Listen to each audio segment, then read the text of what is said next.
आप देख रहे हैं डीडी उर्दू, हिंदुस्तानी तहजीब व सकाफत का तर्जुमा।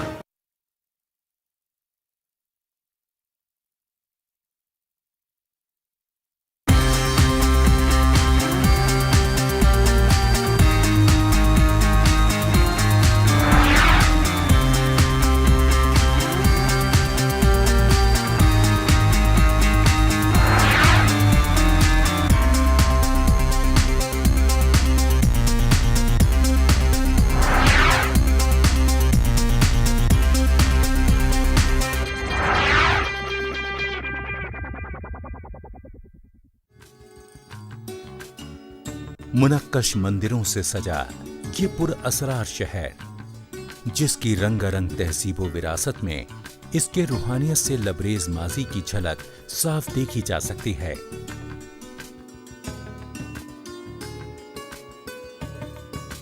कदीम कलिंगा सल्तनत की यादगार इस शहर के गोशे गोशे में माजी के नुकूश दिखाई देते हैं।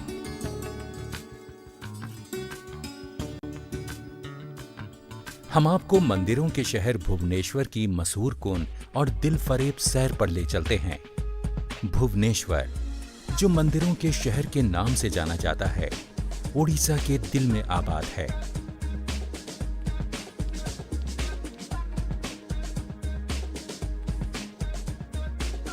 ये सकाफत से मालामाल अनोखी सरजमीन है, इसलिए इसे हिंदुस्तान की रूह भी कहा जाता है।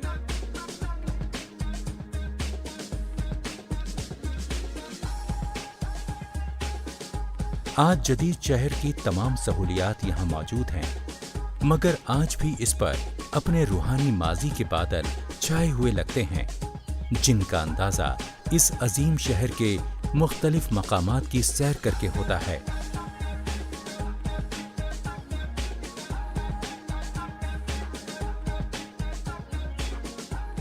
भुवनेश्वर की सैर को आने वालों के लिए जरूरी है कि वो फने तामीर के दिलकश नमूने देखने के लिए यहाँ के मंदिरों की सैर के लिए जरूर जाएं।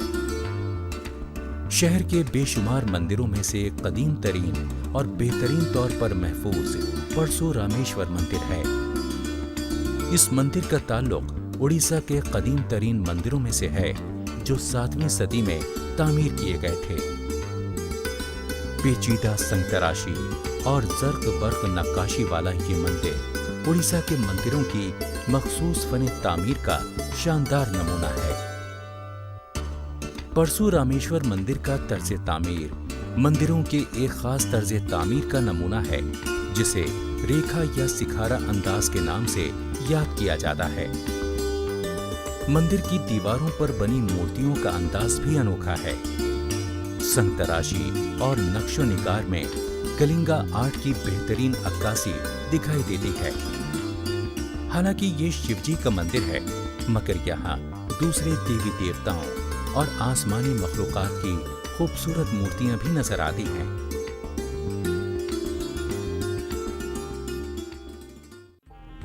भुवनेश्वर शहर के वस्त में उड़ीसा के तर्ज तामीर का एक कदीम और शानदार नमूना मुक्तेश्वर मंदिर है।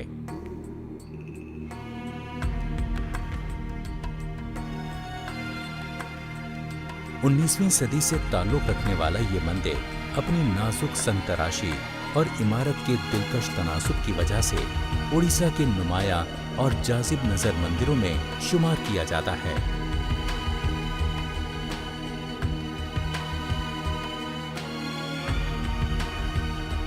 लेकिन इस कदीम मंदिर की सबसे खास चीज इसका शानदार दाखिली दरवाजा है, जो मकामी ज़बान में तोराना कहलाता है।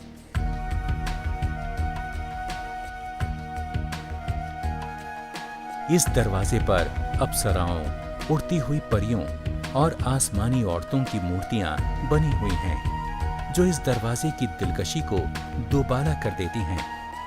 ये मंदिर कलिंगा तर्ज तामीर के इब्तिदाई अय्याम और इसके बाद होने वाली तब्दीली के दरमियान की कड़ी है।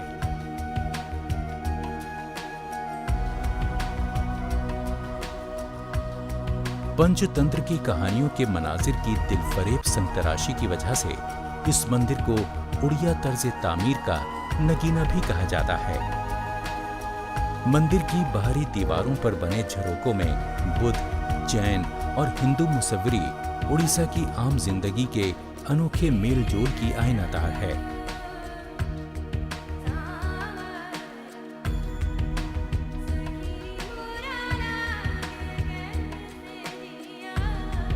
मुक्तेश्वर मंदिर भी शिवजी से ही मंसूब है और इसकी दीवारों पर ज्ञान ध्यान के मुख्तलिफ अंदाज में सन्यासियों की शबीहें दिखाई गई हैं।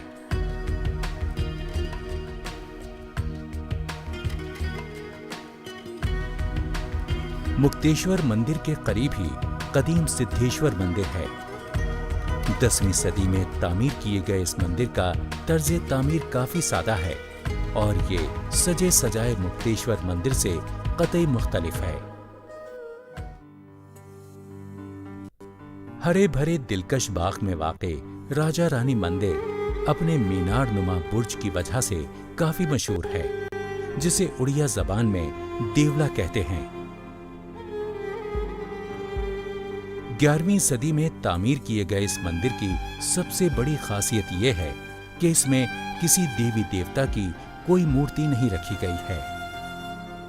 माना जाता है कि इस मंदिर का नाम राजा रानी पड़ने की वजह यह है कि इसकी तामीर लाल सुनहरी बलुआ पत्थर से की गई है। ये पत्थर मकामी जबान में राजा रानियां कहलाता है।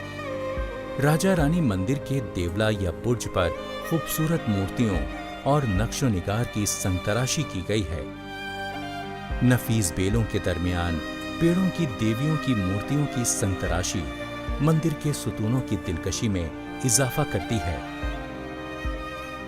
देवला के नीचे वाले हिस्से पर देवी पालिकाओं की 8 मूर्तियां मंदिर की 8 सिमतों की निगरानी करती दिखाई देती हैं। इन खूबसूरत देवियों के अलावा मोहब्बत का इजहार करते जोड़े, जानवरों के मुजस्समे और फूल पत्तियों के नक्शो निगार इस तारीखी मंदिर के सुतूनों और झरोकों की शान में इजाफा करते हैं।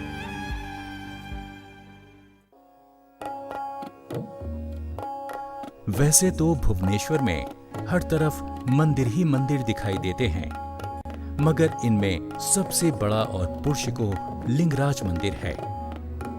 ये अजीमुशान मंदिर शहर में सबसे बुलंद इमारत है और अपनी शान और शौकत के साथ पूरे मंजर पर छाया हुआ दिखाई देता है।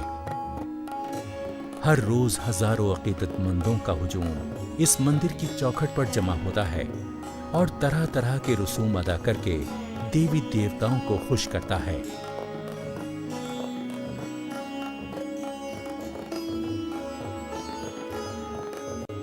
इस मंदिर की तामीर 11वीं सदी में हुई थी, जब उड़ीसा में जगन्नाथ फिरका अपने उरूज पर था। अपनी बुनियाद से 147 फीट ऊंचा ये मंदिर सोमा विमासी सल्तनत के ललतेंदु केशरी ने तामीर करवाया था। तारीख के मुख्तलिफ अदवार में इस इमारत में नाटा मंडप और भोग मंडप का इजाफा किया गया। अगरचे मंदिर की तामीरी शान वक्त के साथ साथ अब पहले जैसी नहीं रही है, मगर आज भी इस इमारत के अंदरूनी सहन में कदीम मंदिरों का म्यूजियम और मुजस्समा साजी के फन के आला नमूने देखे जा सकते हैं।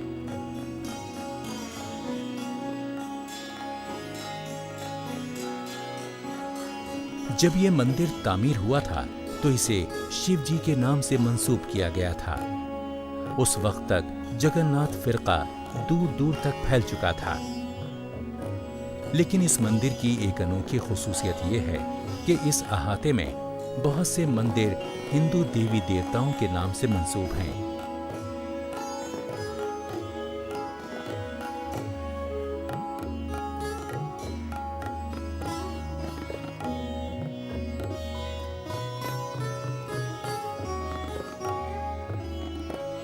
जो बुनियादी मजहबी इत्तेहाद के आईनादार हैं। ये मंदिर उड़ीसा के फन तामीर के कई सदियों पर फैले तजुर्बात की एक जिंदा मिसाल है।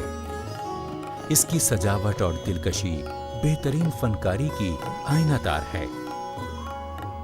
मंदिरों के शहर भुवनेश्वर में देवमालाई दास्तानों और मुजस्समा साजी के मुख्तलिफ पहलुओं का भरपूर जलवा दिखाई देता है।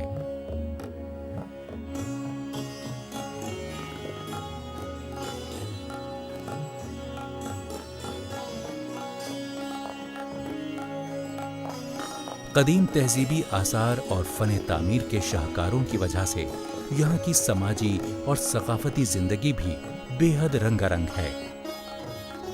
ये सैर के लिए एक खूबसूरत मकाम है जो जिंदगी और मजहब के बारे में मालूमात फराहम करता है और माजी और हाल के दरमियान एक दिलचस्प राब्ता है।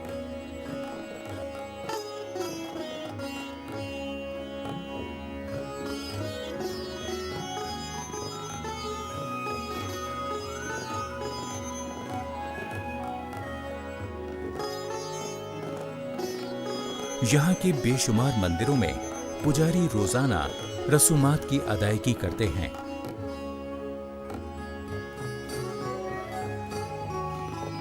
इस मुकद्दस मंदिर में दूर दूर से आने वाले अकीदतमंद हजारों दिए रोशन करते हैं और पूजा करते हैं।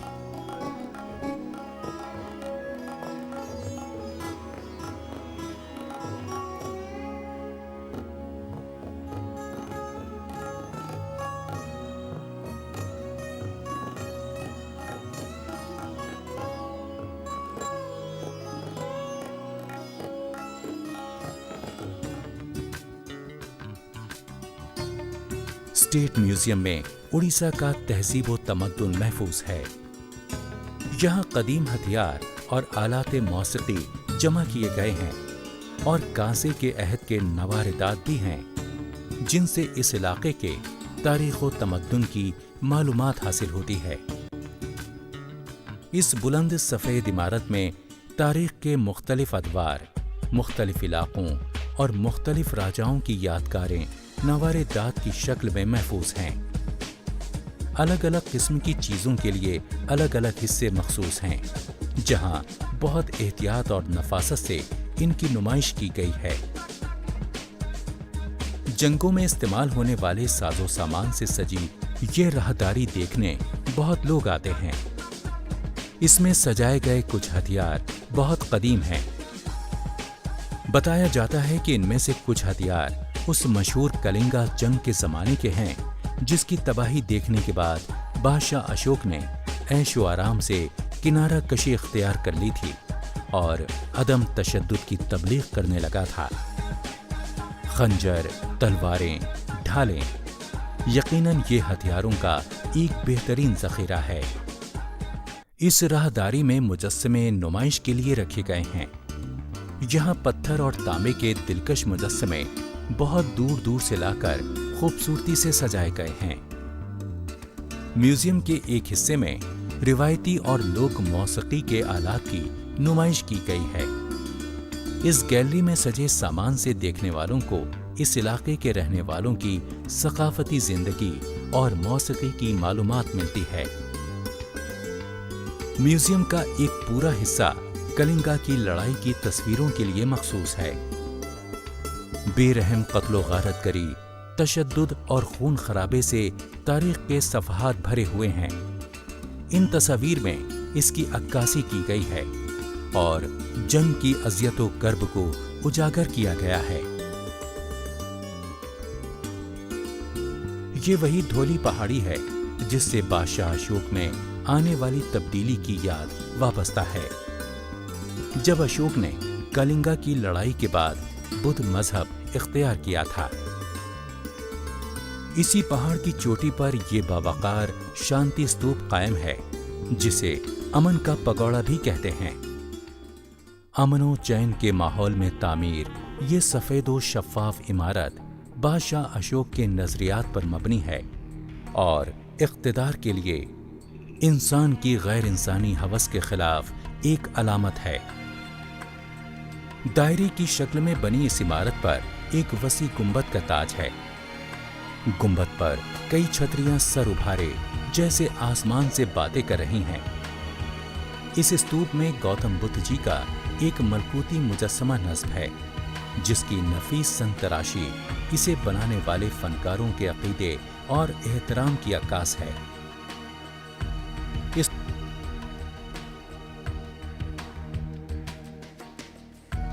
स्तूप में पत्थरों पर तारीखी मनाजिर की अक्कासी की गई है। एक मंजर में बादशाह अशोक को गौतम बुद्ध के कदमों पर तलवार रखकर जंग से तौबा करते दिखाया गया है। गौतम बुद्ध के पैरों के निशान भी हैं, जिनमें चक्र बना हुआ है। आराम करते हुए गौतम बुद्ध का मुजस्समा भी यहाँ की ज़ेबाइश का हिस्सा है। अगरचे यहाँ के फनपारे जदीद हैं, मगर इनमें बुद्ध रिवायात की बेहद पुरअसर अक्कासी की गई है। इस रूहानी माहौल से अब हम जैन फिरके की दिलकशी की तरफ चलते हैं। ये दोनों जुड़वां पहाड़, उदयगिरी और खंडगिरी, आज भी फख्र के साथ खड़े हैं, क्योंकि इनमें दूसरी सदी के जैन सन्यासी बसेरा किया करते थे। उदयगिरी के लफ्जी मायने हैं तुलुए आफताब का पहाड़, जबकि खंडगिरी का मतलब है टूटा हुआ पहाड़। ये दोनों पहाड़ कभी कदीम जैन खानकाह हुआ करती थी और यहाँ पहाड़ के दामन में गुफाएं बनाई गई थीं। दीवारों पर की गई नक्काशी साफ जाहिर करती है कि ये गुफाएं, जो बाद में दरगाहें बन गईं, दरअसल जैन भिक्षुओं की अकामत गाहें थीं।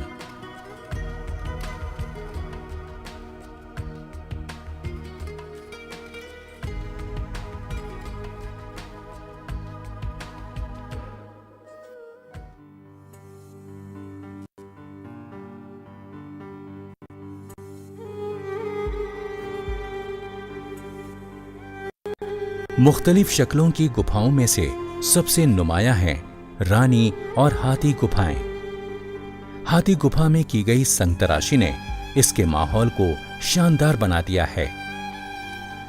इस मकाम की अजमत इसलिए और भी बढ़ जाती है क्योंकि यहाँ कदीम तरीन पाली दस्तावेजात के नमूने महफूज हैं। ये नमूने हिंदुस्तान में अब तक पाए गए दस्तावेजात में सबसे कदीम हैं। इन गुफाओं की एक और खुसूसियत ये है कि यहाँ चट्टानों पर तीर्थंकरों की तस्वीरें नक्श की गई हैं, जो बेहद नायाब हैं। समाजी, मजहबी और सकाफती माहौल का लुत्फ लेने के बाद अब जरा मकामी जिंदगी की रिवायात का नजारा किया जाए, जिन्हें यहाँ के बाशिंदों ने अब तक संभाल कर रखा है। इस सफर में हमारी पहली मंजिल है दस्तकारी की दुकान, जहां मकामी तौर पर तैयार किए गए नमूने चारों तरफ लटके हैं। दुकान का 1 इंच हिस्सा भी रंग बिरंगी चीजों से बचा नहीं है। एप्लिक के लिए उड़ीसा हमेशा से मशहूर है, और क्यों ना हो, यहाँ के दस्तकार और फनकार बेहद मेहनत मशक्कत के साथ पुराने तरीके और नए डिजाइनों का इम्तिजाज बनाए हुए हैं। इन दस्तकारी के नमूनों में आमतौर पर मजहबी किस्सों और दास्तानों की तस्वीर कशी की जाती है।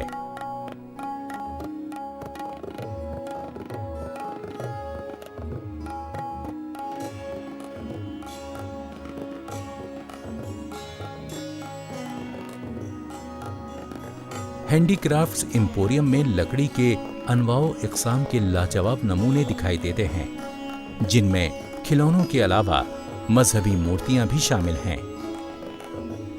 ये महारत से बनाया हुआ सामान उड़ीसा की खासियत है। एम्पोरियम का सामान उड़ीसा के दस्तकारों की महारत का और मेहनत का आईनादार है।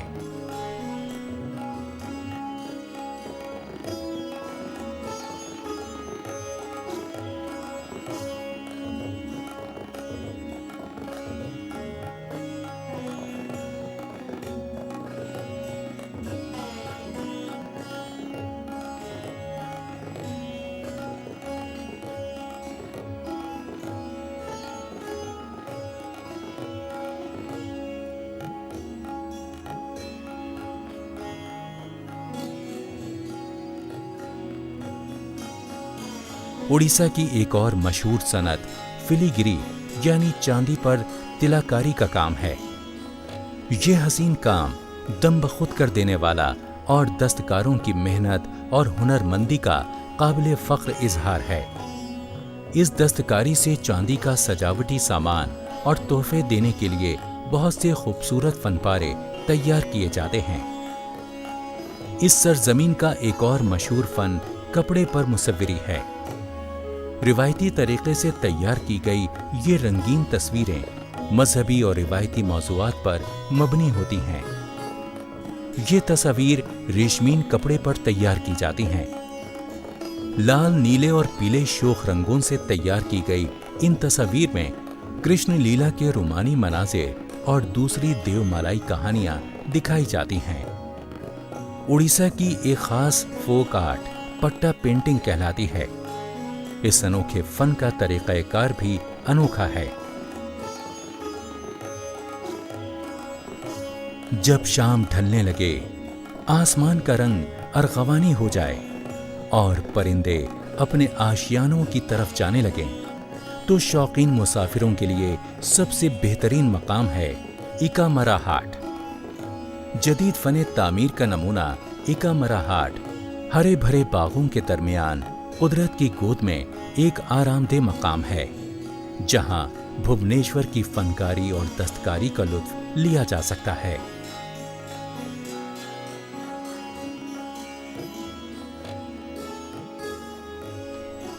मंदिरों की फनकारी के लिए मशहूर ये शहर अपने दामन में बहुत सी फनकारियां और दस्तकारियां समेटे हुए है।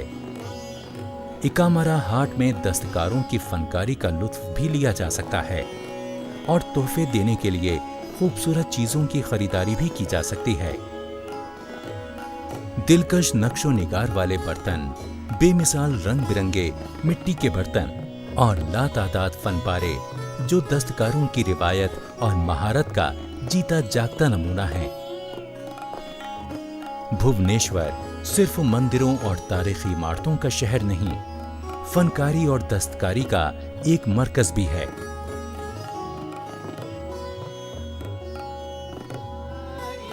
उड़ीसा के मंदिरों के फने तामीर की दास्तान ओडिसी के जिक्र के बगैर अधूरी है। ओडिसी उड़ीसा का रिवायती रक्स। ये रक्स मंदिरों में देवदासियां किया करती थीं।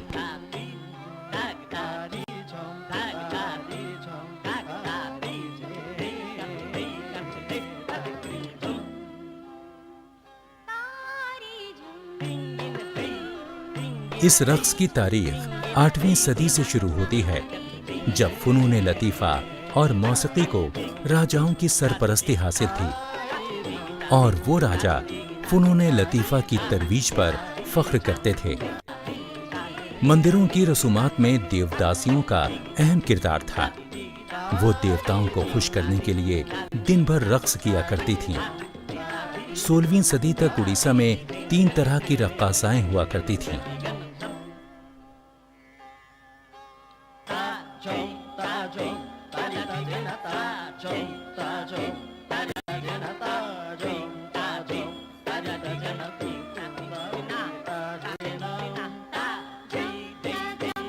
महारिस जो मंदिरों में होती थीं, नाचोनी जो राजाओं के दरबार में नाचती थीं और गोटीपुआ जो रक्स गाहों में आम लोगों के लिए रक्स किया करती थीं। इस रक्स में इस्तेमाल होने वाली मुद्राएं मंदिरों के मुजस्समों से नकल की गई हैं और आज इस मशहूर रक्स का हिस्सा हैं।